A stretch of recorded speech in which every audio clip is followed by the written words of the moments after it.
The honourable member for Vaughan Woodbridge, 30 seconds, a little more. Mr. Speaker, very simply, Canadians want leadership, not flip-flopping.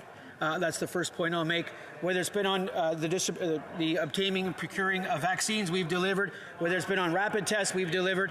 Whether on personal property equipment, PPE, we've delivered for Canadians. We assisted Canadian businesses and workers and through the pandemic. We'll continue to be there, and we'll get through this pandemic. We'll get through this stronger than ever. Thank you, Mr. Speaker. Statements by members. Déclaration des députés. L'honorable député de... The honourable member for Fredericton. Thank you, Mr. Speaker. The pandemic has made it abundantly clear that the health of our communities must be at the center of our work as parliamentarians. And if there's one lesson that I hope we learn from this, it's that the pursuit of health must be a collective effort. We know that the worst of this storm has been weathered by low-income, marginalized communities, and those who face the greatest health risks. To come out of these difficult times stronger, we must combat inequality, promote inclusivity, and look to the social determinants of health for our answers. I often hear about amazing community health initiatives led by my constituents in Fredericton, and it's their voices and advocacy that shape my priorities and my understanding of what it means to truly take care of our neighbors. It means affordable housing and eliminating homelessness. It means adequate free mental health supports, pharmacare, fully accessible infrastructure, and a universal basic income to lift people out of poverty and allow everyone to reach their full potential. By implementing policies that ensure we take care of each other, our government can lead by example and promote healthy, resilient communities across Canada. Thank you. The honourable member for Battle River Crowfoot. Thank you, Mr. Speaker. It is with a heavy heart that today I rise to honour the memory of one of my constituents. Stephen Rayfield was a firefighter from Castor, Alberta, who tragically lost his life this last week while responding to a call. While many run from danger, firefighters run towards it. And Stephen was a shining example of the selflessness that defines those men and women who serve in our fire departments across Canada, departments both big and small. General Norman Schwarzkopf once described courage as being fearful of something and going ahead to do it anyways. Hear, hear. Stephen made the choice to serve, even though the conditions that night were treacherous. He served his community because his community needed a hero. Not only did Castor lose a firefighter, a loving wife also lost her husband, and his kids lost their dad. We pray God's blessings and peace for his wife Cheryl and his children as they grieve and navigate this difficult time. Heaven may have gained a hero, but Castor lost a piece of its heart and soul. We will never forget. Hear, hear. Hear, hear. The honourable member for Windsor-Tecumseh. Mr. Speaker, $400 million worth of goods and services travel across the Ambassador Bridge each and every day. Auto parts, fruits and vegetables, medicine. It is the largest border crossing in North America, 25% of all trade between Canada and the United States. The blockade is putting thousands of jobs at risk, Mr. Speaker. Auto workers are on shutdown. Yep. Parts manufacturers are closing down. Great. Farmers cannot get their goods to market. More than goods, Mr. Speaker, the blockade impacts cross-border nurses and truckers who don't get paid if they don't deliver. This is hitting jobs, workers, and our supply chains that stock grocery stores from Windsor to Quebec. My community's message to the protesters: end this blockade today. My question to the Leader of the Opposition: when will the Conservatives stop pandering to the protesters and start standing up for workers of this country? Hear, hear. The honourable member for Laurentides-Labelle.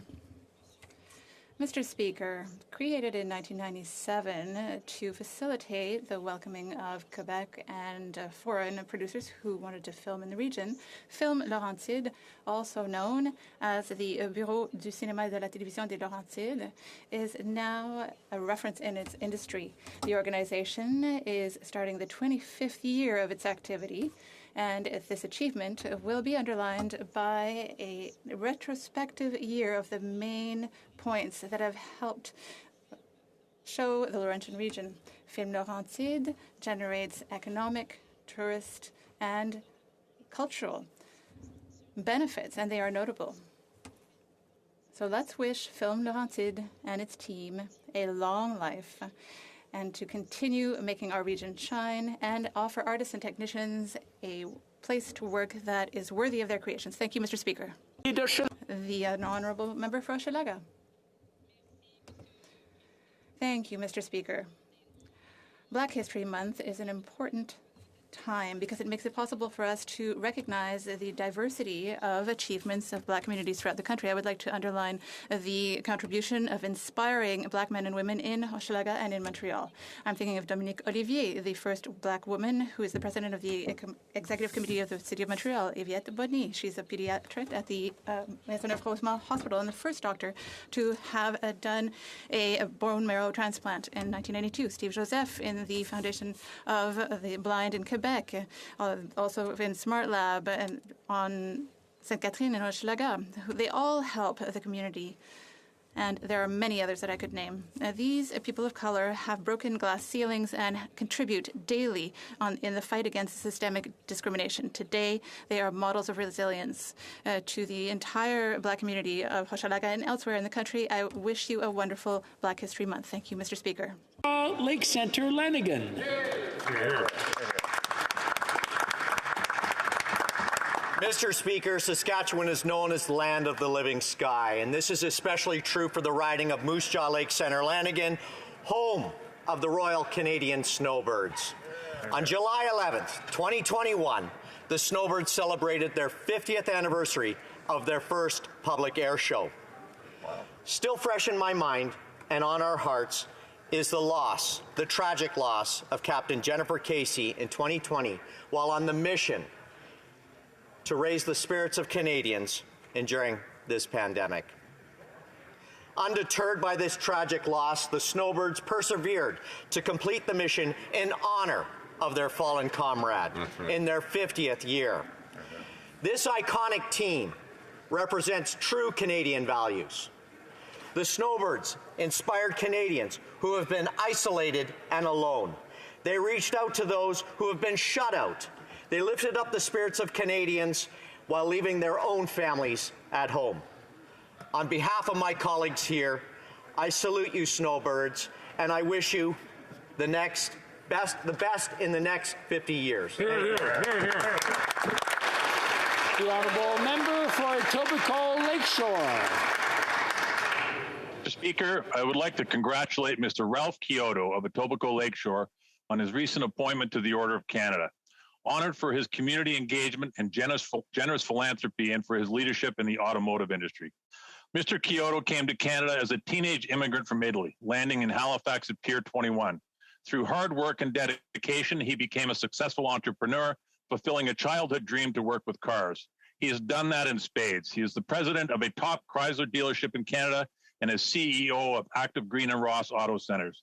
Mr. Kyoto's business success is eclipsed only by his big heart. He is past president of the Rotary Club of Etobicoke, served as chair of the ever-popular Rotary Club Ribfest in Toronto, and he sits on the board of many other organizations, including Trillium Health Partners Foundation. Thanks in part to his endless generosity, Pier 21 has become the Canadian Museum of Immigration. Thank you, Mr. Kyoto, for all you do, and congratulations on your well-deserved recognition. The honourable member for Brampton North.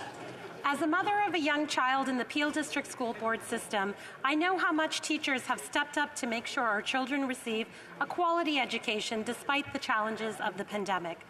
All of our teachers deserve to be commended for their incredible work, and I want to give a special congratulations to Jason Bradshaw, a Brampton North resident and teacher at Castlebrook Secondary School.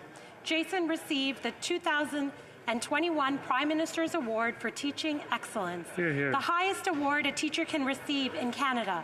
These teachers are chosen for their remarkable achievements in education and their commitment to preparing their students for a digital and innovation-based economy. Jason has been a teacher for over 14 years and strives to empower modern learners through innovative and unique approaches to learning. He encourages his students through discussion and debate while also running an after-school program called Counting on You to provide science and support and programming to students in need. Thank you, Jason, for everything you do for our students and for all of our teachers helping the next generation develop. Hear, hear. The honourable member for Calgary Forest Lawn.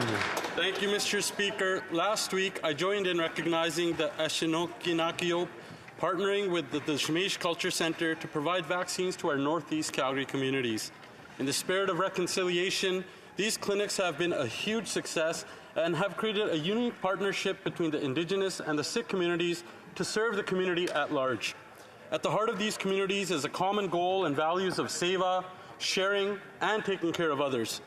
I would like to recognize this extremely successful initiative by the Dashmesh Culture Centre under the leadership of Amanpreet Singh Gill and the entire executive committee in partnership with the Siksika Nation, Siksika Health Services, Calgary Homeless Foundation, Aboriginal Friendship Centre of Calgary, and HoC Health.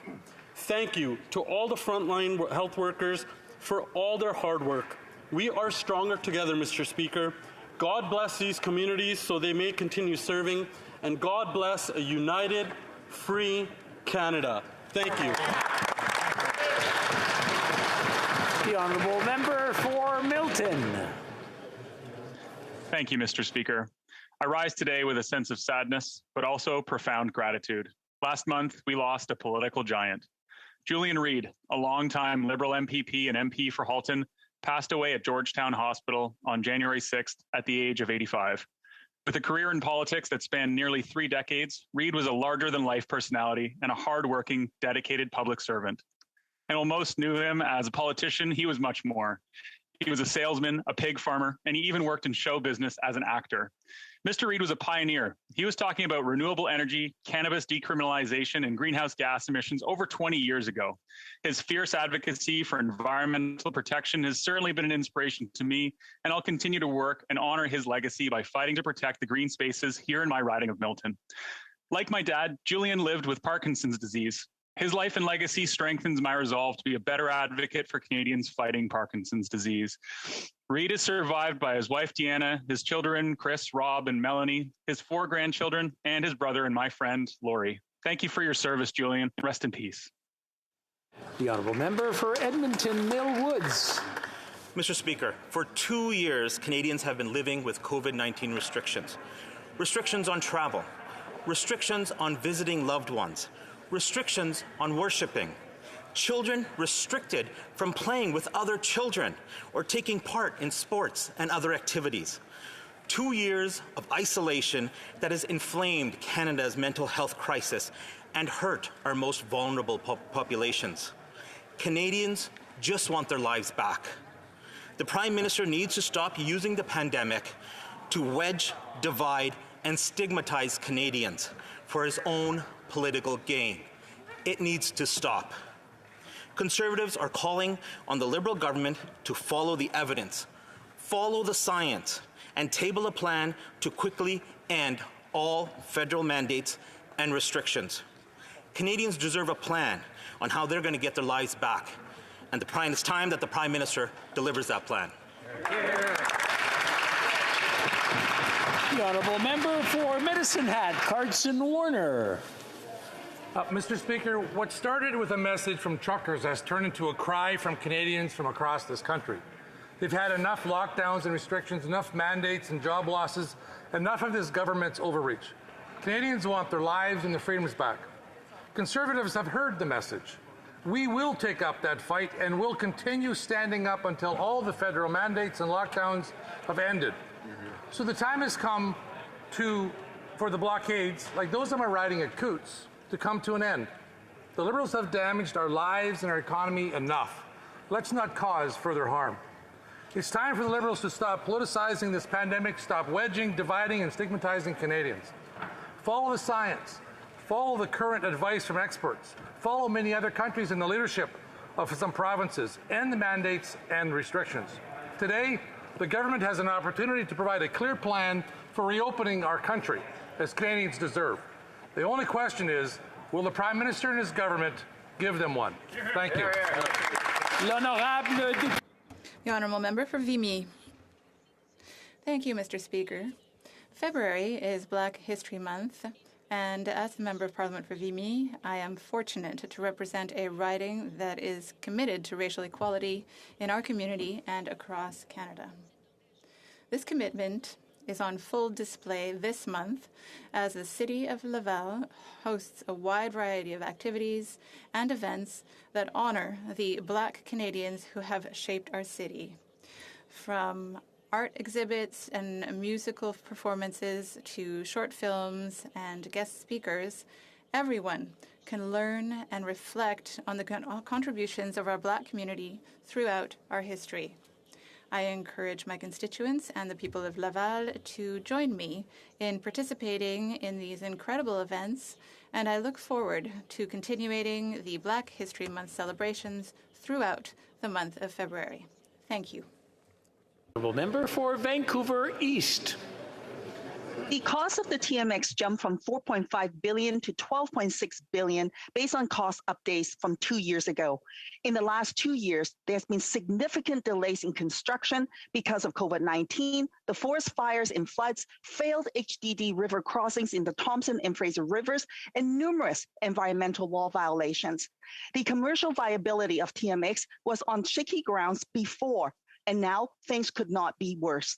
Using the 2018 construction cost, the Parliamentary Budget Officer noted that a 10% increase in construction costs will reduce the net present value of the TMX by $453 million to over $1 billion, and a one-year delay would reduce its value by $693 million to $888 million.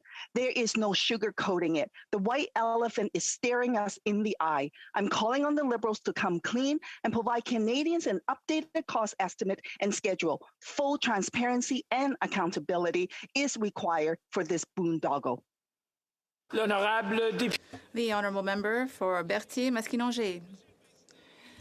Mr. Speaker, today I would like to dedicate my statement to Mr. Douglas Blanchette and to a company in my riding, Les Pliages Maskinongé, which is masterfully managed by Mrs. Monia Lacasse. It is thanks to the collaboration between Mr. Blanchette and the company's team that many smiles have seen the light of day. In fact, Mr. Blanchette's sleds adapted for people with disabilities have multiplied. He gave the blueprint for his invention to Pliage Maskinongé.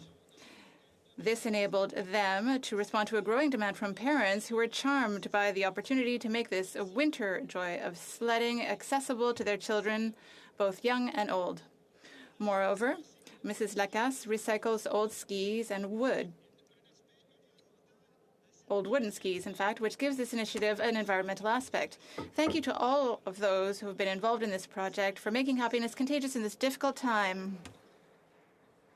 Honourable member for Essex. Mr. Speaker, Canadians across the country are saying enough is enough. Every day, new protests spring up here in Canada and around the globe. Today, we are facing the fourth day of a blockade at the Windsor-Detroit Bridge, the busiest border crossing in North America. 450 million in goods cross the border every day, Mr. Speaker. A prolonged closure will continue to cripple our economy. We need the Windsor-Detroit border to reopen, not today, not weeks from now. Canadians want their voices to be heard, Mr. Speaker. Meanwhile, our Prime Minister doubles down.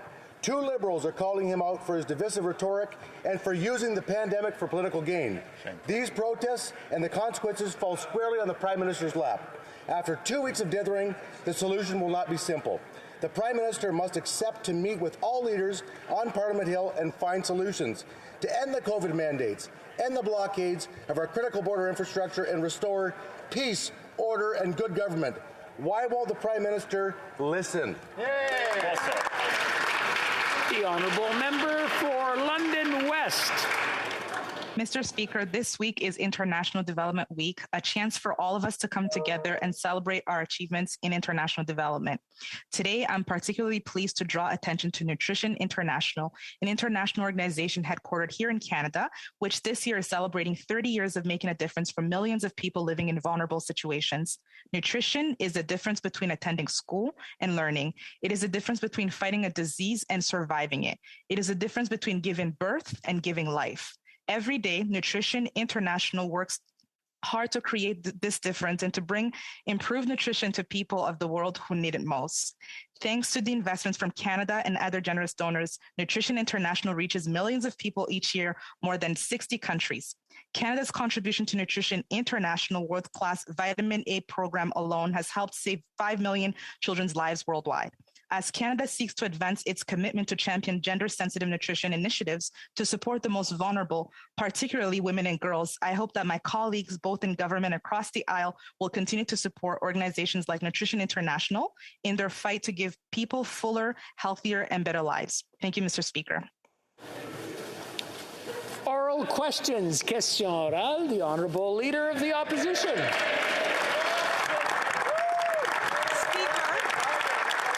Almost 2 weeks since the beginning of this impasse.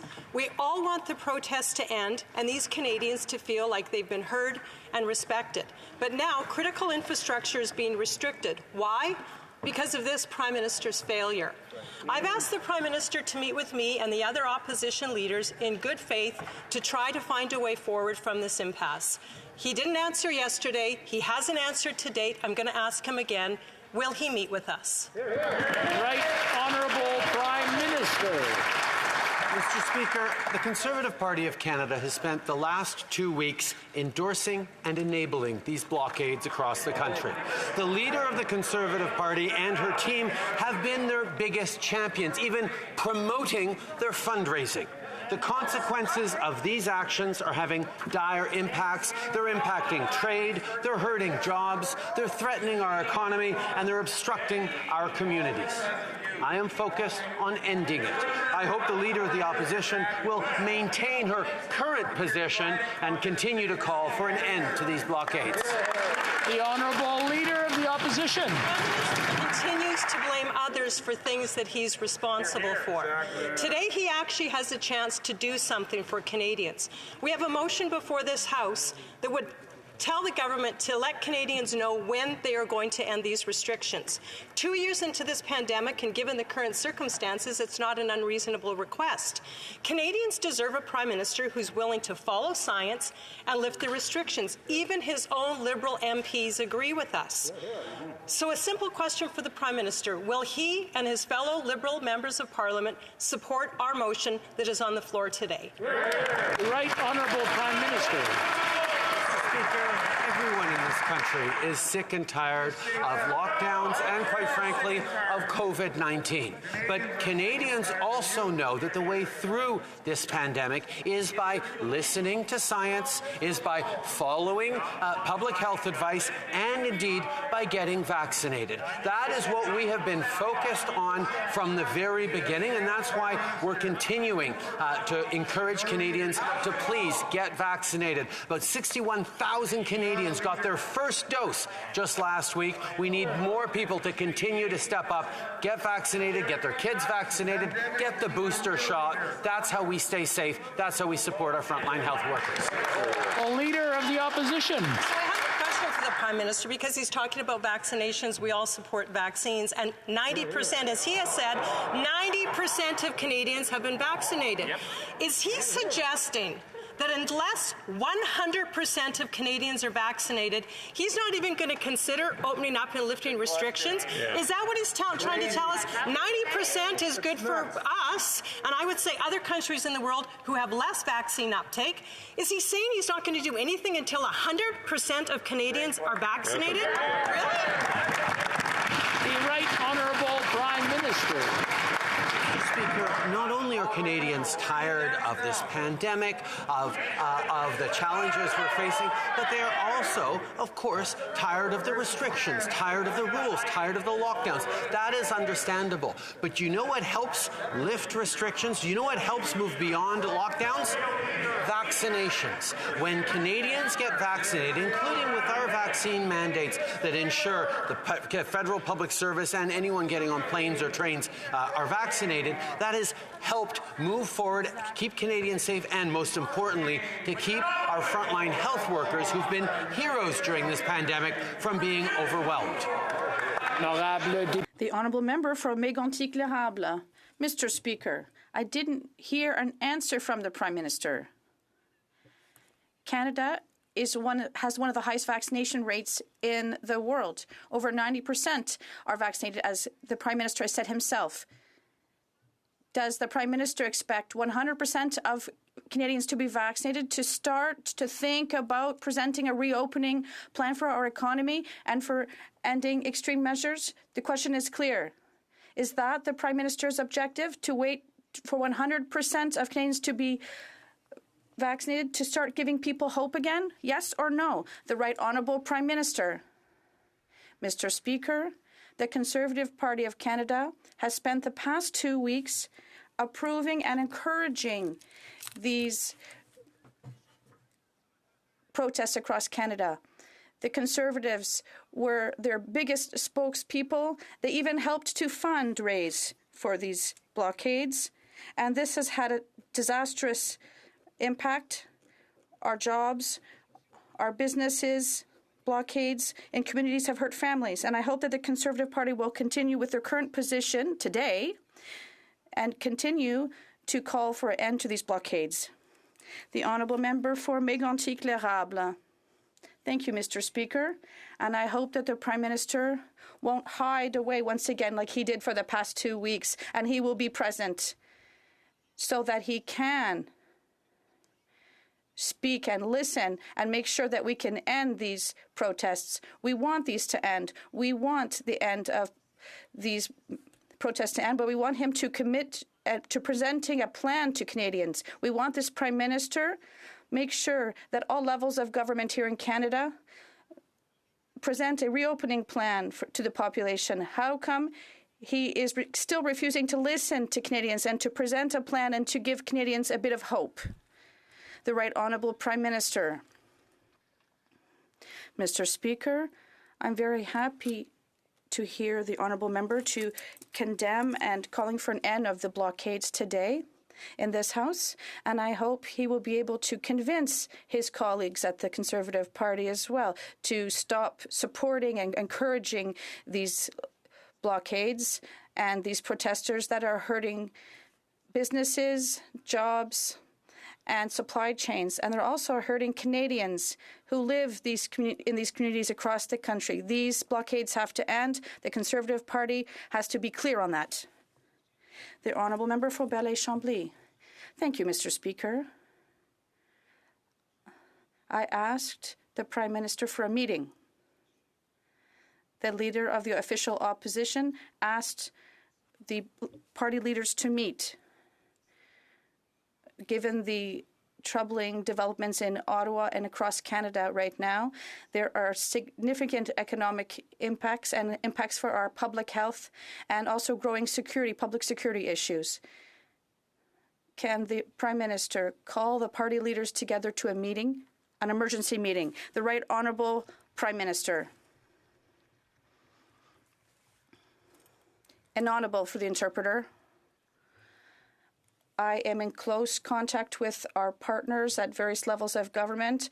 We're having conversations with other parliamentarians, and I'm very happy to hear the Leader of the Bloc to give him a briefing on the situation that people are facing right now here in Ottawa and across the country.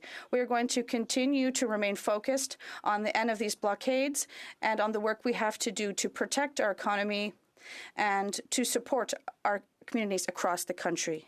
The member for Belleuil-Chambly. The briefing that I would like to hear from all of the other leaders. There is obstructions taking place at the 911 call center. There are also obstructions at the Ottawa airport, and things are growing increasingly difficult. A friend of my father's said, we couldn't put out the fire. Can the Prime Minister put out this fire? The Right Honourable Prime Minister. Mr. Speaker, this government is taking action every day to reduce our impact, the impact of these blockades on the economy. We are here working with the Ontario government, with whom I spoke a great deal last night. And we're going to continue to do the work needed to make sure that Canadians from across this country are not bothered or affected by these blockades that are illegal. For Burnaby South.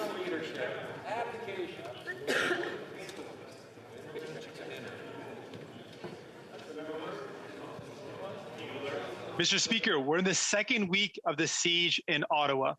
We've got borders that are shut down across the country, including Coots and the Ambassador Bridge. This is hurting workers, truckers, small businesses, and families. We've got a Prime Minister who's more focused on debating whose jurisdiction it is. Clearly, making sure our borders are open is a responsibility of the federal government. So will the Prime Minister stop hiding behind jurisdiction and fix this mess? Honourable Minister. Mr. Speaker, from the very beginning, we have been there to support all levels of government and the work they needed to do.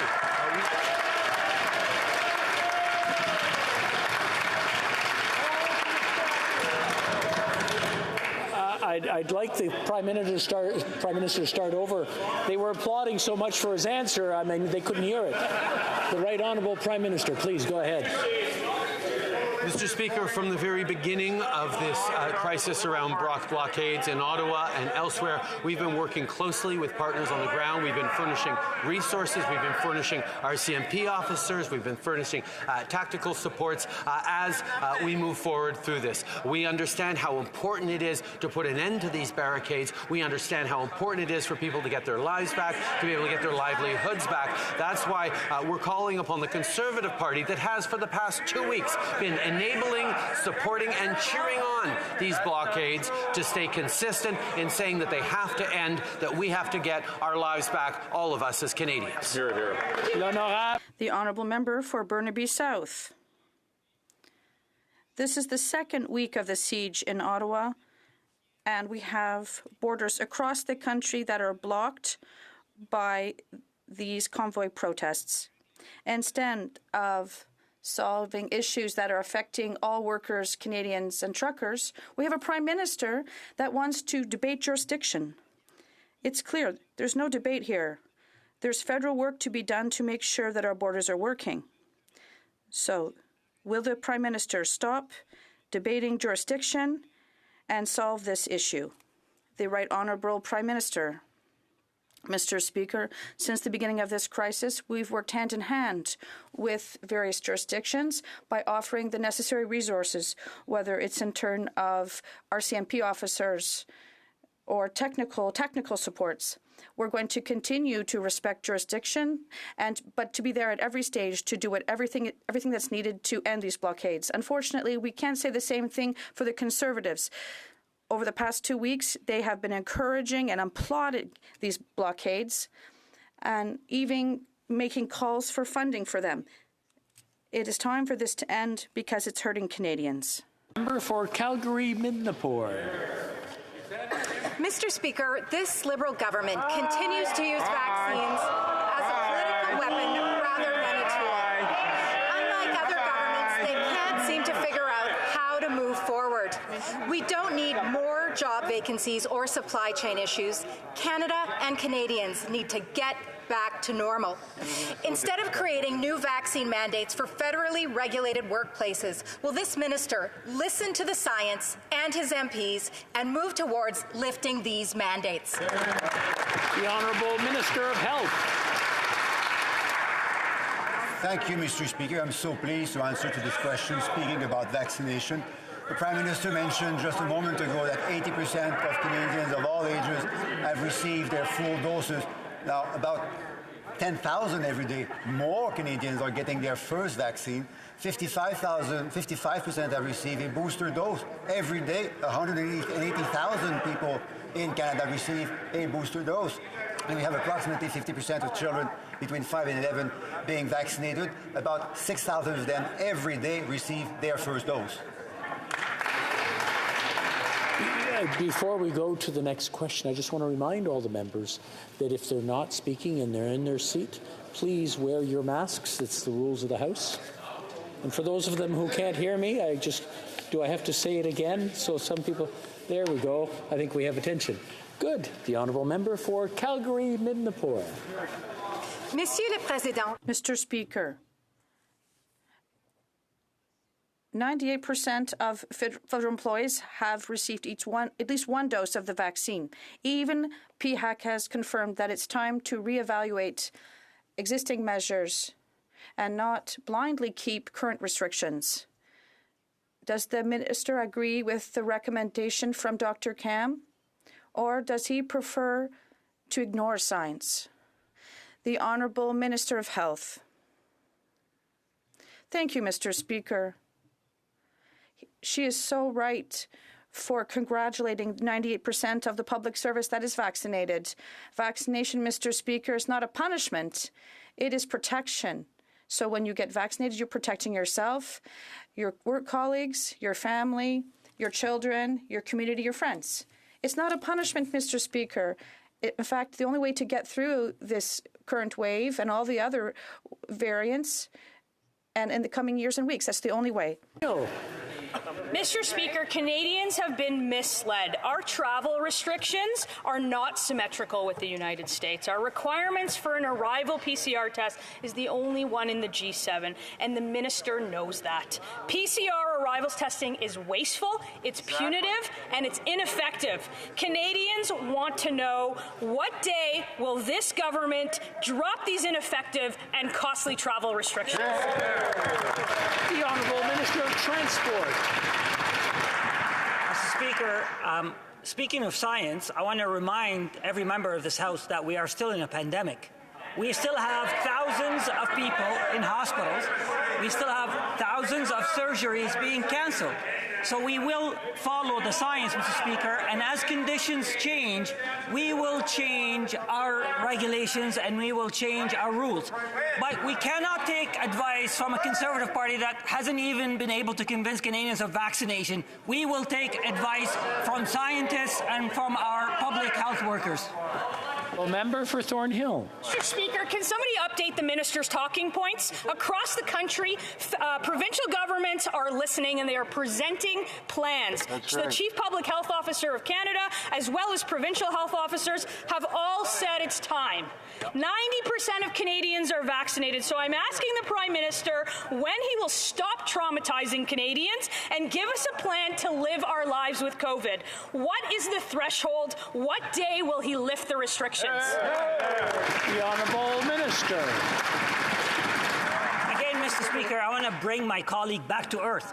We are in the middle of a pandemic. We have thousands of people in hospitals. We have surgeries being cancelled. We will adjust our measures as the circumstances change. And the way we change our measures is by listening to scientists, by listening to experts.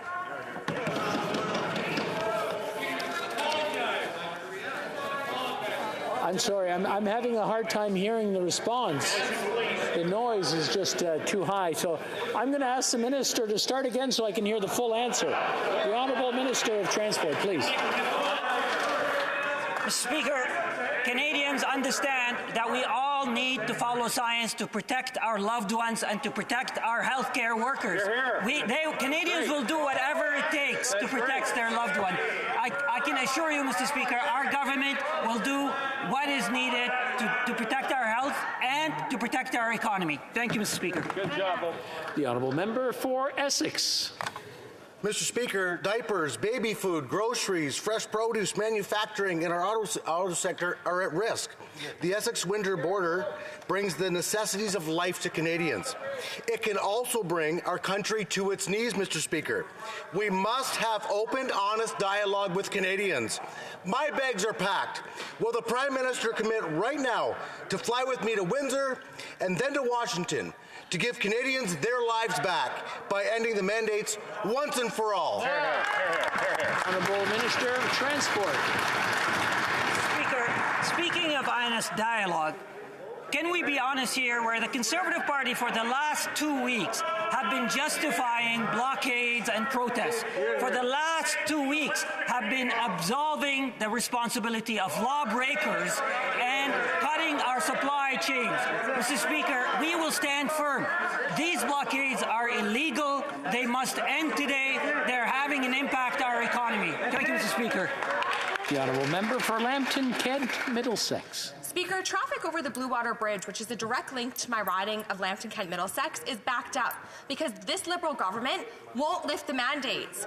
Our Prime Minister's divisive words only add fuel to the fire and encourage the blockades. There's tractors parked out on the 401 right now. The Prime Minister is doing nothing to stop the division he's created and give hope to our nation that is beautiful but weary. Mr. Speaker, what is the Prime Minister doing today to end the mandates and restore Canada's supply chains? The Honourable Minister of Transport. Mr. Speaker, speaking of flaming and fueling the fire, these Conservatives for 2 weeks have been providing excuses for lawbreakers, have been providing justification for saying people are above the law. You know, they may have changed their leader, but they continue to flip-flop, Mr. Speaker. This Conservative Party must condemn blockades and call on all of them to go home so we can restore order in our supply chain. The honourable member for Belleuil-Chambly. These crisis circumstances have prevented me from asking my question to the Prime Minister. We get the idea that the Liberals are in a election campaign. That's not what this crisis is about. We are all here, have been elected in our ridings, all of us, and we have the right to get real and serious answers to the issues that are at stake here. We have to respect the privacy that would take place at this meeting. Can the Deputy Prime Minister tell him to call for a meeting of the leaders of the parties?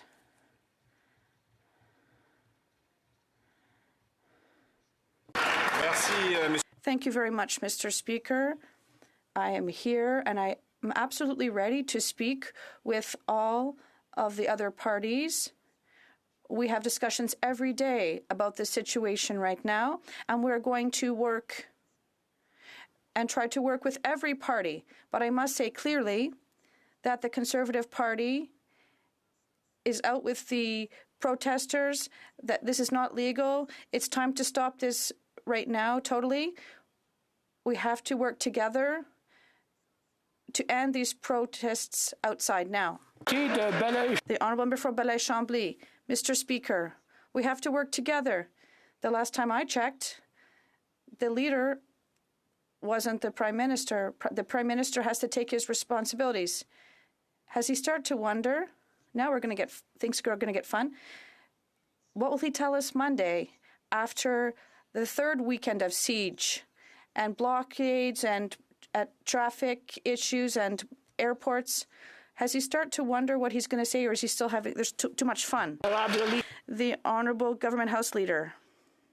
Mr. Speaker, for 2 weeks now, the Conservative Party has supported the protesters, that illegal protests outside. The Conservative Party was there, taking pictures with those people, giving them coffee and other types of things. And that is unacceptable. We are here every day to reduce tensions and to find a solution. We're not playing petty politics or partisan games. So yes, absolutely, it is the time for people who are protesting to leave Ottawa so that we can return to our normal lives. The Honourable Member for Avignon-La-Matisse-Matane. Mr. Speaker, the Ambassador Bridge blockade, threats at the Ottawa airport, the issues in Manitoba and Alberta, these aren't isolated incidents. It's not just one province that is seeing this, it's the entire country. And that is why the Prime Minister of Canada has to show leadership. These protests are being organized by those who are specialized in police and military tactics, and they're targeting the federal government. When the Prime Minister rise to the occasion and respond to this crisis. The Honourable Minister. I'd like to thank my colleague for her question. Since the beginning, the City of Ottawa, the Community of Coutts, Windsor, they've added resources. Several officers went there. They've been to Ottawa, to Windsor, Alberta, to ensure and to tell people that they have to leave this convoy. Now it is time for them to leave to end this crisis. Members of the convoy have to return home. Wellington, Halton Hills. Mr. Speaker, Russia supplies almost half of Europe's gas. President Putin has threatened to cut off those gas supplies if Europe comes to Ukraine's defense. People will freeze, industry will shutter, Europe's economy will grind to a halt.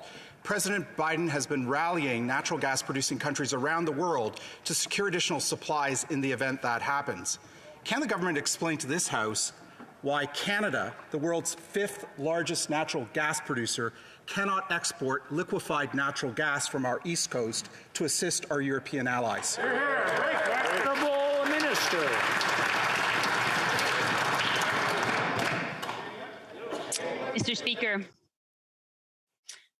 Mr. Speaker, conversations with your European allies and Americans are happening, and we're coordinating our response. And we know that any further invasion by Russia of Ukraine will make sure that there is met with severe sanctions.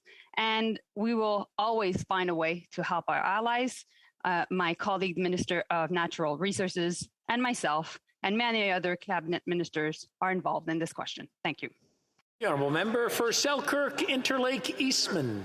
Well, Mr. Speaker, Putin is inching closer and closer to invading Ukraine with every passing day. But this Liberal government is ignoring their pleas for help to fend off the attack.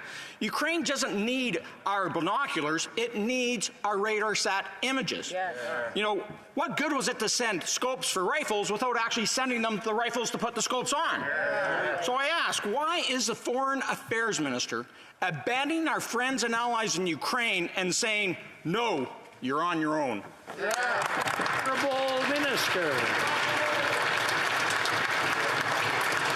Not because my colleague talks about Ukraine that necessarily the Ukrainian government agrees with what he's saying.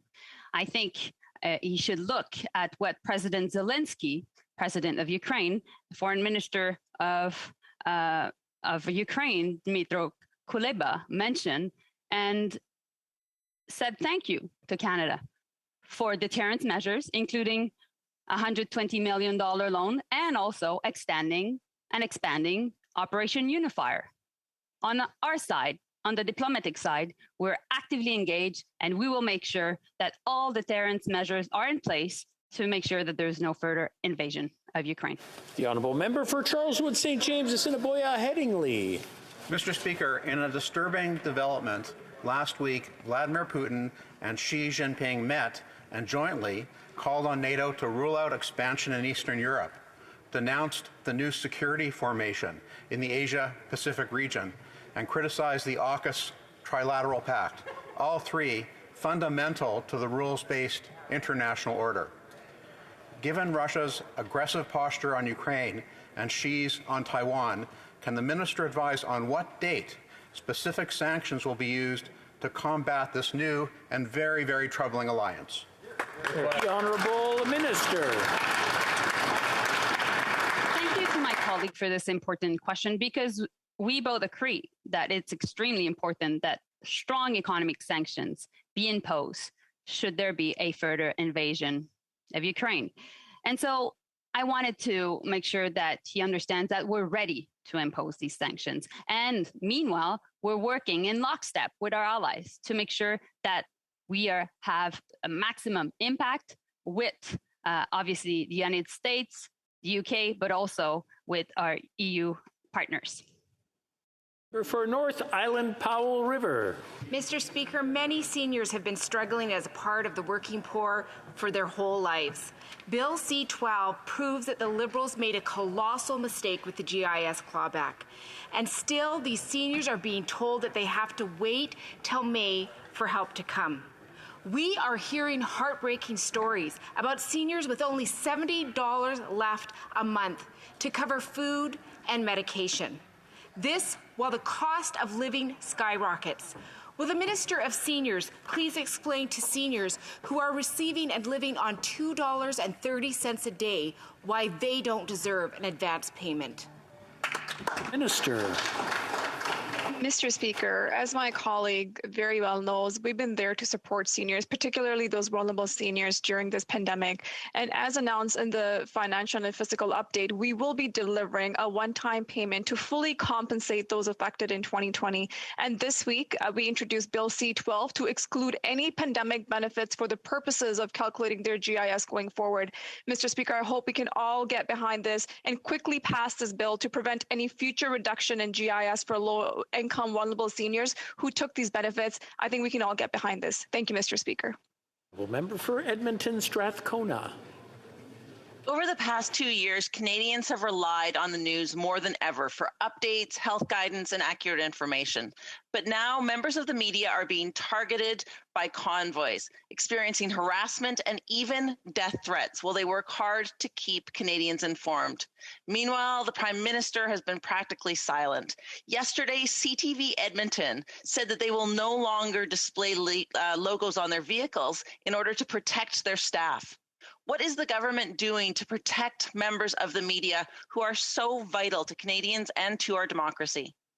The Honourable Minister for Public Safety. And first of all, I want to echo the concerns that were expressed by my colleague. I hope all members would join in condemning any kind of intimidation, violence, or hate expressed towards the media, who play a fundamental role in reporting on current events, Mr. Speaker.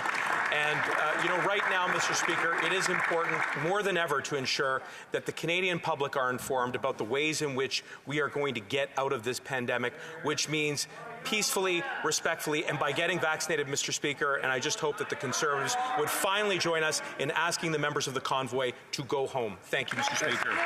Well, member for Mississauga, Streetsville. Mr. Speaker, this week is International Development Week. Reducing extreme poverty, advancing gender equality, and increasing access to education and healthcare for the most vulnerable are some of the many global initiatives that Canada has moved forward. While the COVID-19 pandemic has changed the lives of Canadians in many ways, globally the pandemic has a pressing impact on people elsewhere and hinders the progress of Canadian initiatives abroad. Can the Minister of International Development update this House on what Canada is doing to help their country in their vaccination campaigns? Thank you, Mr. Speaker.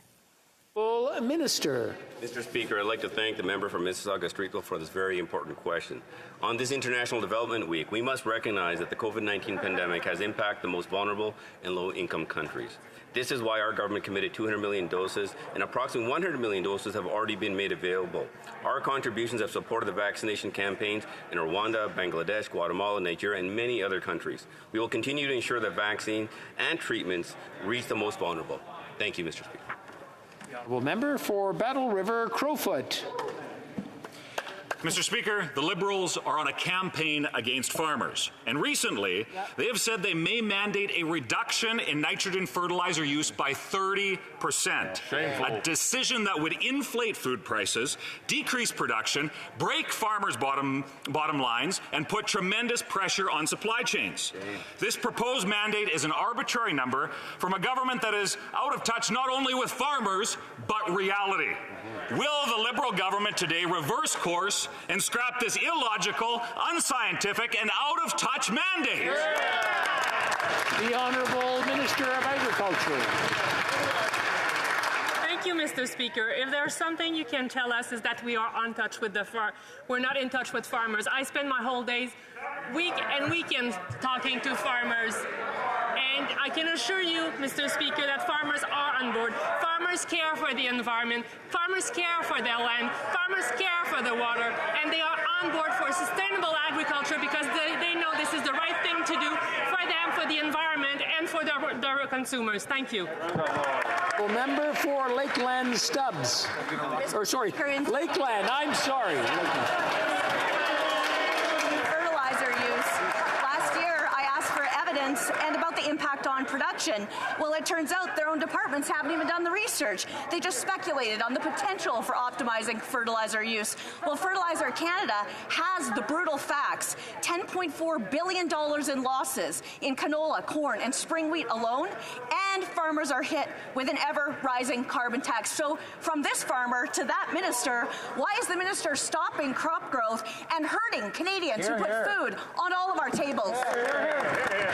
The Honourable Minister of Agriculture. I can assure you that this government is working with farmers for farmers, and farmers know how important it is for them to have a sustainable agriculture. They are good stewards of the land. They know they are the first one to be hit by climate change, and they are on board to adopt more sustainable practices. They are on board to get access to better energy-efficient technologies, and we are there to support them. Thank you, Mr. Speaker. Honorable député de... The Honourable Member for Beauce.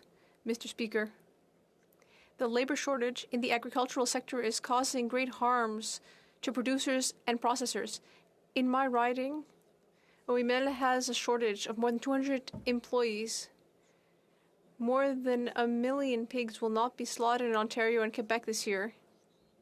Workers will not be available until July. When will the minister take concrete action to deal with the problems of the labor shortage and processing capacity? I'd like a date. The Honourable Minister of Agriculture.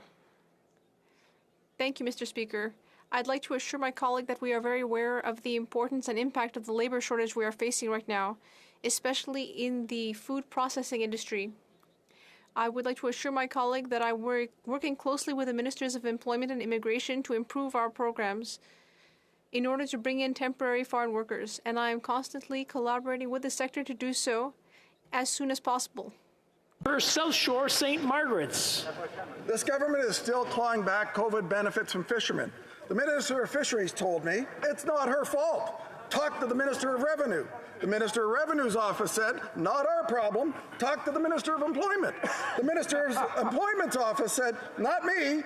Talk to Service Canada. Service Canada says, just ROEs here. Their motto in that cabinet is, don't ask me, I just work here. Well, someone in the government, anyone, show some leadership and reverse the decision to claw back COVID benefits from fishermen. The Honourable Minister. Speaker. And I want to remind the member that the Fish Harvester Benefit and Grant Program was designed and rolled out very quickly because we needed to get support out the door when it was urgently needed. So we created a program that could meet these needs head on. And the terms of the program were clear from the beginning. It was designed for harvesters, especially self-employed commercial fish harvesters, because they weren't entitled to CERB. Mr. Speaker, we promised to be there for the hardworking men and women of our fisheries, and that's precisely what we did. Member, l'honorable député de Salaberry-sur-Roi. The Honourable Member for Salaberry-sur-Roi. Mr. Speaker, the federal government needs to stop cutting GIS benefits for seniors who receive CERB. It's inhumane to make cuts in the income of these lower income seniors who need to keep working during their retirement just to be able to house and feed themselves. I know that the minister agrees with us on this, but why wait until June to stop cutting their benefits? The minister and we can work together. She knows that she can count on the Bloc Québécois because the Bloc Québécois is on seniors' side. What is stopping her from acting more quickly? The Honourable Minister. Thank you, Mr. Speaker. Mr. Speaker, we all agree just how difficult this pandemic has been for seniors, particularly those most vulnerable. And that is why we've actually worked extremely hard to strengthen income security for seniors, including increases to their GIS. And as my honourable colleague knows, we announced in the fiscal update that we will be delivering a one-time payment to those who receive benefits in 2020. And we also introduced Bill C-12 to exclude pandemic benefits for the purposes of calculating GIS going forward. And I hope we can all count on all members of this House to pass this bill extremely quickly. Thank you. The Honourable Member. Mr. Speaker, I heard what the Minister said, but this is February. What she's talking about will take place in May and June. We know that the Minister will be tabling a bill, and we will support that bill.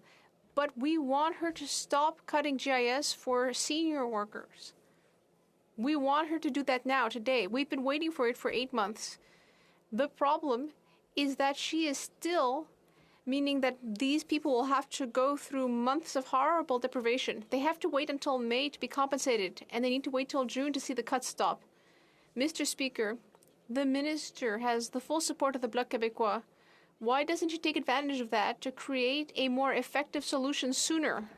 The Honourable Minister. Mr. Speaker, our government's priority from the very beginning has been there to support those most vulnerable seniors. And that's why we worked so hard to strengthen income security for seniors, including the increase to their GIS. We moved very quickly to help seniors during the pandemic. We've also introduced, as my honourable colleague knows, Bill C-12 to exclude pandemic benefits for the purposes of calculating GIS going forward, while also making a major investments through a one-time payment for those seniors affected. We're on top of this, Mr. Speaker, and we'll always be there for seniors. Member for Kamloops, Thompson, Caribou. Thank you, Mr. Speaker. Veterans Affairs Canada is set to cut hundreds of disability benefits adjudicators in March. These adjudicators, Mr. Speaker, were hired to deal with the massive backlog at Veterans Affairs. So I asked the Honourable Minister what would happen when these people were cut with respect to the backlog. His answer, the backlog would increase 50% in just 9 months. So I asked the minister, will he commit to rescinding this decision, yes or no? Well, Minister for Veterans Affairs. Thank you very much, Mr. Speaker, and I thank my honourable colleague for the question, and he's fully aware that we invested over $200 million into Veterans Affairs to make sure we're able to hire employees that in fact were fired by the previous government. And the 2021 budget included an extension of these resources so we could continue to address the backlog. We have seen a significant decrease in the backlog, in fact by 40%, and I can assure my honourable colleague that we will continue to decrease the backlog. Thank you, Mr. Speaker. Le député de Charlebourg. The Honourable Member for Charlebourg-Saint-Charles. Mr. Speaker, in 2015, the Prime Minister promised he would help veterans. In 2018, he gave the impression that he would do something. He hired hundreds of contract workers to deal with the backlog of disability claims. These are claims made by men and women who voluntarily risk their lives to serve our country. But today, the contracts have expired, and he's refusing to renew them, even though there is still more than 34,000 in the claims backlog. Will the Prime Minister deal seriously with this problem and renew the contracts? Veterans Affairs. Thank you, Mr. Speaker. It's kind of rich to be getting this kind of question from a party that when they were in power, they fired 1,000 employees, cut funding to Veterans Affairs, and slashed budgets. In fact, they hurt veterans, and they hurt Veterans Affairs. I can assure my honourable colleague, yes I will, I can assure my colleague that we will continue to make sure that we have the investment to continue to decrease the backlog. Our government has and will continue to make sure our veterans receive the appropriate accommodation they should get. Thank you, Mr. Speaker. Honourable Member for South Surrey, White Rock. Thank you, Mr. Speaker. Epic Class Action Services Canada, that administers the federal government's $900 million settlement with armed forces members and veterans who experience sexual misconduct, has released private information about dozens of claimants. These survivors are now carelessly re-victimized again at the highest level. This is what unacceptable looks like. And the Privacy Commissioner is now investigating. What is the minister going to do to correct this and make sure that it never happens again? Full Minister. Mr. Speaker, this is a concerning matter. Our government takes privacy seriously and with the utmost seriousness. EPIC is an independent court-appointed administrator for the misconduct class action settlement. It has advised DND CAF officials that the disclosure did not have the details or nature of any claims. DND and CAF are not involved in this disclosure, and class counsel have asked EPIC to ensure they take meaningful steps to contain and resolve this issue so it simply does not happen again. Their private information needs to be treated with the utmost care and seriousness. Thank you, Mr. Speaker. Le député de Pontiac. The Honourable Member for Pontiac. Mr. Speaker, the transition to a green economy is also an opportunity for our businesses to innovate and to safeguard Canada's economic prosperity in tomorrow's economy. Can the minister responsible for the Canada Economic Development Agency for the regions of Quebec tell this House about the new initiatives for the green recovery for Quebec SMEs? The Honourable Minister. Mr. Speaker, I'd like to thank my colleague for her leadership in Pontiac with regard to our economy's green transition. Our SMEs contribute to our economic growth and are key assets for rebuilding a stronger, more inclusive, and more sustainable economy. In February, I will announce nearly $40 million in investment for more than 20 innovative projects in Quebec. These are strategic investments for projects that aim to reduce environmental impact and which will contribute to tomorrow's economy. Bruce Gray, Owen Sound. Mr. Speaker, I'll quote an email to the government sent by the Liberal MP for Thunder Bay Rainy River at the height of the Taliban takeover of Afghanistan. Quote, I hate to tell you, but everyone on the ground considers our government's management of this, that it amounts so far to a total disaster, unquote. Afghanistan committee testimony indicates nothing has changed. Quote, at this time it is not coming across that Afghanistan is a priority foreign policy issue for Canada. A Canadian moral stance is missing. Unquote. Mr. Speaker, why are the Liberal ministers failing to show leadership and accountability in dealing with this urgent humanitarian aid crisis? The Honourable Minister. Mr. Speaker, our Canadian Armed Forces did everything we asked of them under extraordinarily difficult circumstances. Canada was part of an air bridge with our allies that saved as many people as we could. Our armed forces worked around the clock to evacuate as many people as possible for as long as conditions permitted, including our former interpreters and local staff and citizens of allied countries. Under the leadership of my colleague, the Minister of Immigration, we are committed to bringing 40,000 Afghan refugees to Canada. Thank you, Mr. Speaker. Member for Edmonton West. Mr. Speaker, it wasn't enough for the Liberals when they paid out $9 million in CERB benefits to dead people last year. It's now been revealed that they've paid out $12 million in CERB to people abroad. Now, surely even this government realizes it's the CERB, not the oversee ERB. Will the minister guarantee to apologize to Canadians for this waste of taxpayers' money, stand and commit that they will recover every penny of these wasted funds? The Honourable Minister.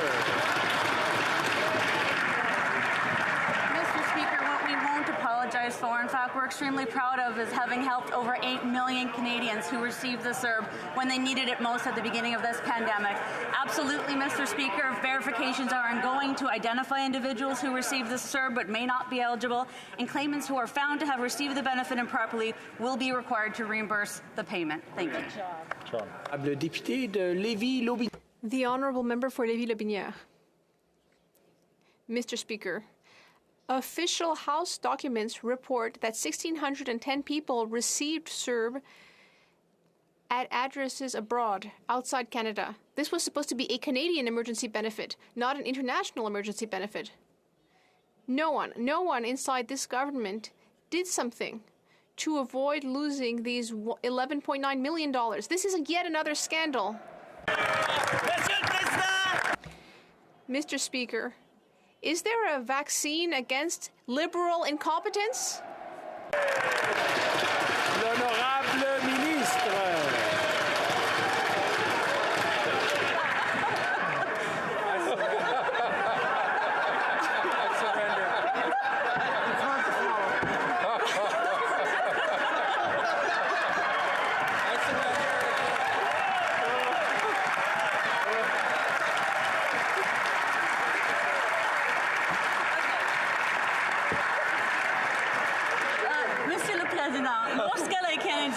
Mr. Speaker, when Canadians really needed support, we acted quickly to bring forward the CERB.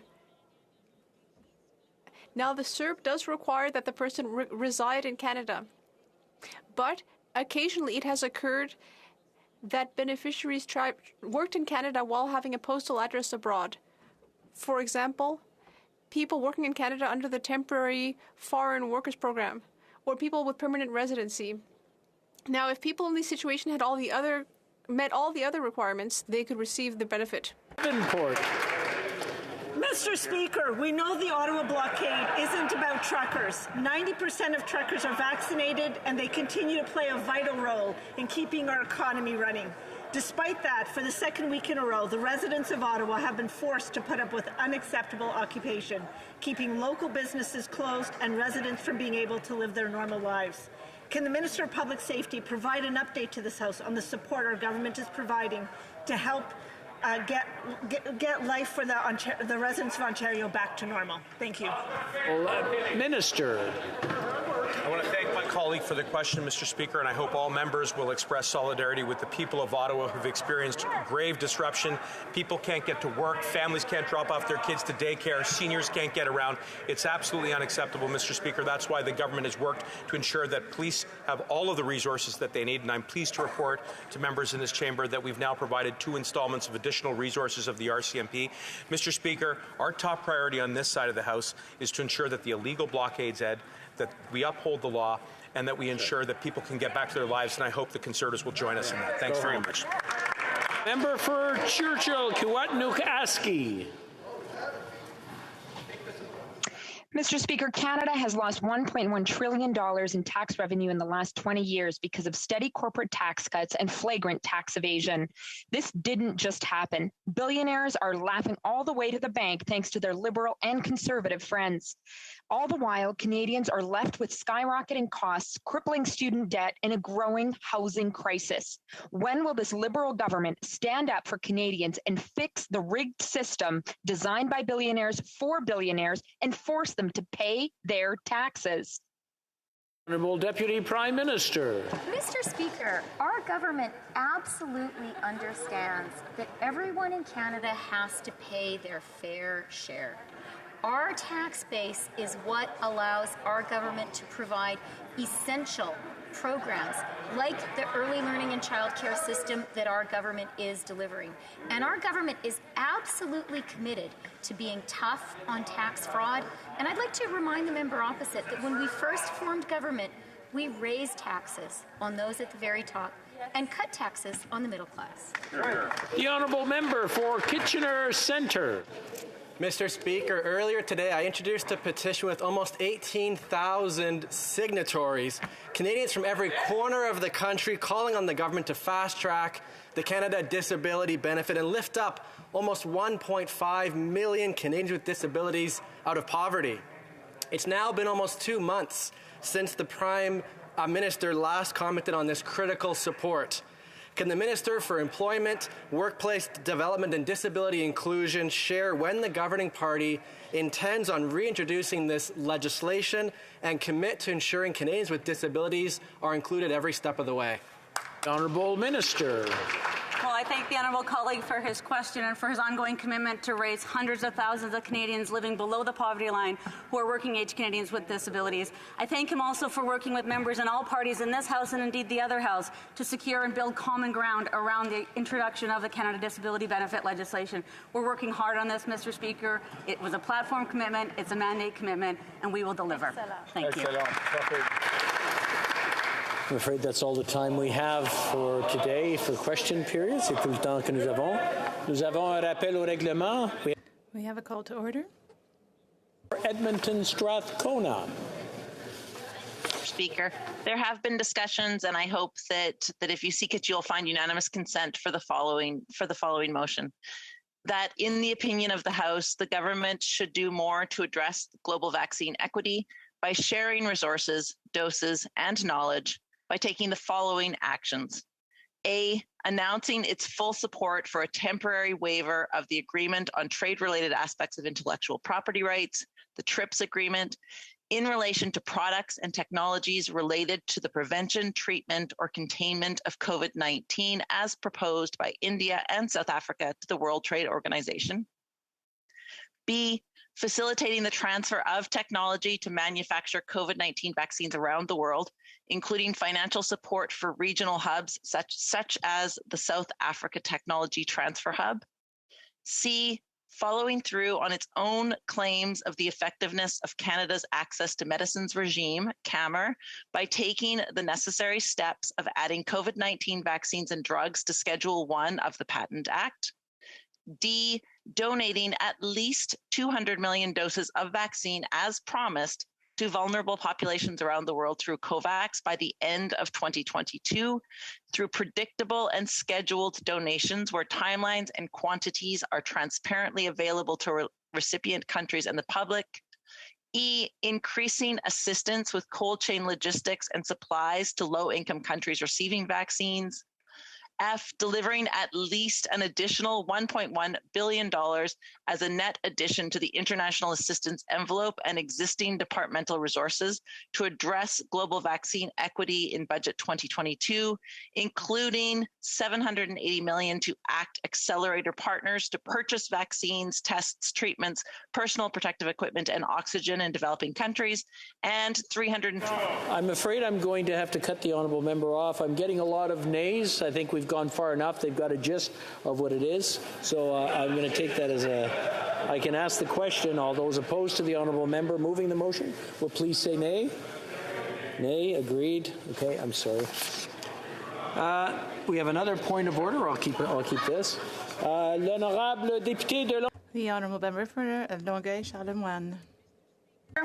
There have been discussions amongst the parties, and if you seek it, I think you will find unanimous consent to adopt the following motion: that the House condemns the intimidation of citizens and journalists, the incessant honking, the arson attempts, the shooting of fireworks in the downtown core of Ottawa, the flooding of emergency lines such as 911 and the local police phone numbers by fake emergency calls, the blockage of essential road and infrastructure, and the overall siege situation currently being maintained by protesters on the streets of Ottawa and elsewhere in Canada, and calls on the protesters to end the blockades and the occupation immediately. Hear, hear. Hear, hear.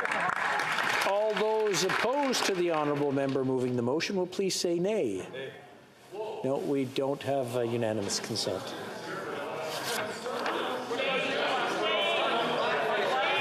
Order. Order. We have another point of order. The honourable member for Red Deer Lacombe.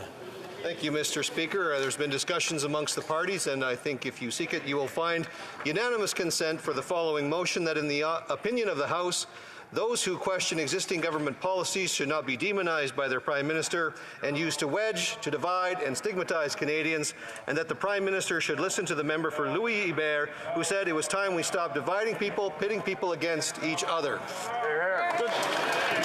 All those opposed to the honourable member moving the motion will please say nay. Nay. I think that was pretty clear. Un autre appel au règlement. Hi there. Another point of order. Un rappel au règlement. Point of order, the honourable member for La Prairie. Mr. Speaker, there has been consultation among the members, and I think that if you seek it, you will find that there is unanimous consent for the following motion: that this House ask the Prime Minister to meet as quickly as possible the leaders of the three opposition parties to tell them about the situation near Parliament and to discuss possible options to end the siege of Ottawa. All those who are opposed to the motion will please say nay. No, we do not have unanimous consent.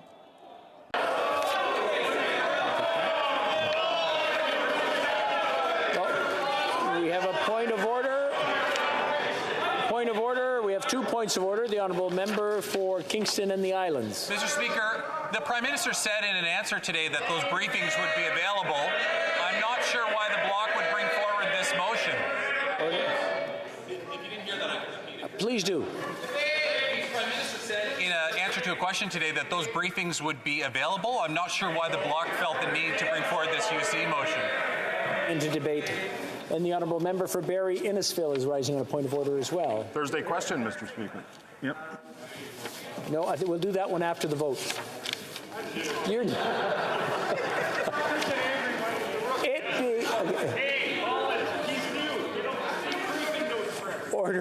Order. It being 3:17, pursuant to order made on Thursday, November 25th, 2021, la Chambre procédera. The House will now proceed to the taking of the deferred recorded division on the motion at the second reading stage of Bill C-8.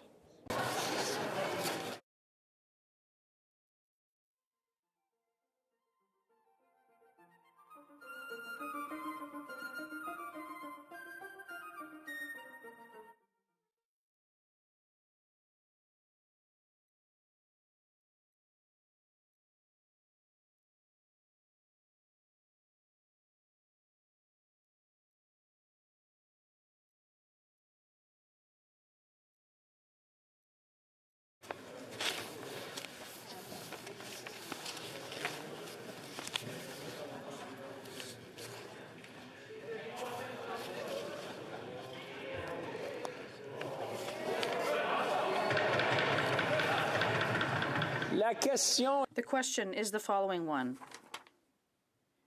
Ms. Freeland, seconded by Ms. Fortier, moved that Bill C-8, an act to implement certain provisions of the economic and fiscal update tabled in Parliament on December 14th, 2021, and other measures, be now read a second time and referred to the Standing Committee on Finance.